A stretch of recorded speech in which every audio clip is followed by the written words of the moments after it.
పాల్వంచ సొసైటీలో కార్యదర్శిగా పనిచేస్తున్న జి లక్ష్మీనారాయణ బుగ్గంపాడు సొసైటీకి బదిలీ అయ్యాడు. పాల్వంచ నూతన కార్యదర్శిగా బత్తిన వెంకట ప్రసాద్ బుధవారం బాధ్యతలు తీసుకున్నారు.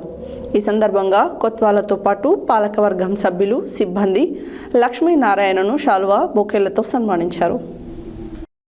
పాల్వంచ సొసైటీలో కార్యదర్శిగా పనిచేస్తున్న జి లక్ష్మీనారాయణ బుర్గంపాడు సొసైటీకి బదిలీ అయ్యారు. పాల్వంచ నూతన కార్యదర్శిగా బత్తిని వెంకటప్రసాద్ బుధవారం బాధ్యతలు తీసుకున్నారు. ఈ సందర్భంగా కొత్వాలతో పాటు పాలకవర్గం సభ్యులు, సిబ్బంది లక్ష్మీనారాయణను శాల్వలతో, బొకేలతో సన్మానించారు. ఈ కార్యక్రమంలో society vice chairman Kampelli Kanakesh, డైరెక్టర్లు బుడుగం రామ్మోహన్ రావు, కనగాల నారాయణరావు, చౌగాని పాపారావు, సామ జనార్దన్ రెడ్డి, జరబన సీతారాంబాబు, బూకే కిషన్, ఎరంశెట్టి మధుసూదన్ రావు, కార్యదర్శులు BV Prasad, G Lakshminarayana, AEO Anurika, కొనుగోలు కేంద్రాల నిర్వాహకులు, వ్యవసాయ శాఖ సిబ్బంది తదితరులు పాల్గొన్నారు.